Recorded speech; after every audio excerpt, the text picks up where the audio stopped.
salah satu surga dunia yang tersembunyi. Mungkin kata itulah yang cocok untuk mengungkapkan keberadaan Pulau Ular yang terletak di Desa Pai, Kecamatan Wera, Kabupaten Bima, Provinsi Nusa Tenggara Barat. Pulau ini dipenuhi oleh ratusan ular laut yang jinak dan ramah, membuat pulau ini disebut sebagai pulau terunik sekaligus teraneh di mata para wisatawan. Bagaimana tidak, ular laut yang dikenal ganas dan berbisa mematikan menjadi ramah dan tak sedikit pun mengganggu para pengunjung, malah pengunjung dibuat aman dan nyaman. Tidak hanya itu, pulau ini menyimpan sejuta sejarah pada masa kejayaan kerajaan Sang Bima, raja pertama Bima, yang diambil namanya menjadi nama daerah Bima. Dari kisah inilah yang menjadi nilai historis yang logika kita tidak akan percaya dengan keramatnya pulau ini. Dikisahkan pada zaman kepemimpinan Raja Indra Kumala terjadi peperangan antara kerajaan Bima dengan kerajaan Flores. Dalam peperangan tersebut, kerajaan Bima berhasil menaklukkan kerajaan Flores. Akhirnya seluruh wilayah dan peraturan kerajaan Flores dipegang penuh oleh kerajaan Bima.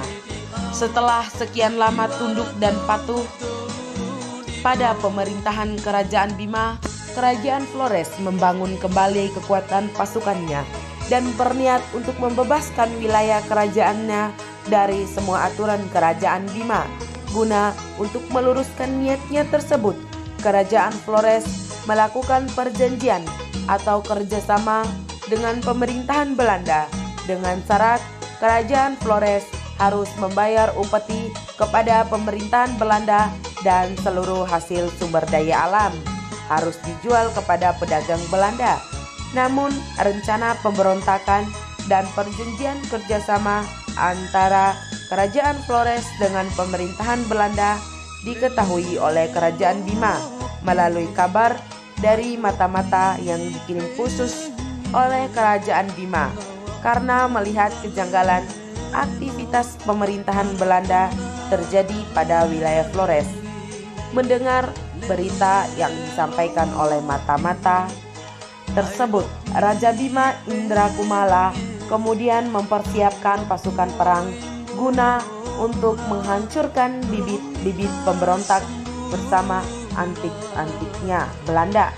Setelah pasukan kerajaan Bima siap, mereka menghadang musuh yang ingin melakukan pemberontakan di wilayah timur Bima, Wera dan Sape. Terjadilah perang yang dahsyat. Pasukan kerajaan Bima berhasil menaklukkan musuh dan menggiring semua tahanannya ke sebuah pulau yang saat ini dikenal dengan nama Gili Banta atau Giling Bantai. Untuk dihukum mati, menggiling semua tahanan kemudian dibantai. Itulah sejarah asal muasal nama Pulau Gili Banta atau yang kita kenal dengan nama Giling Bantai.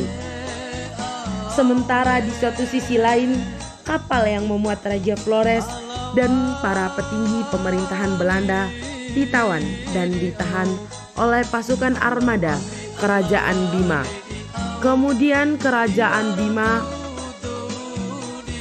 dengan kemurkaannya mengutuk seluruh awak kapal Flores dan Raja Flores beserta para petinggi Belanda menjadi hewan melata atau ular, dan kapalnya menjadi batu yang membentuk sebuah pulau, dan tiang kapal tersebut menjadi pohon Kamboja yang sampai sekarang masih hidup dan tidak pernah tumbuh. Karena batu besar yang membentuk pulau tersebut berpenghuni ular, akhirnya masyarakat setempat menyebutnya Nisa atau yang kita kenal sebagai Pulau Ular. Namun demikian, tidak banyak yang tahu tentang sejarah Pulau Ular. Bahkan Pulau Ular masih banyak tidak tersentuh oleh para wisatawan. Hal itu disebabkan karena akses transportasi yang cukup memprihatinkan. Jalan menuju Pulau Ular ini masih sangat rusak yang hingga saat ini tak kunjung diperbaiki oleh pemerintah daerah setempat.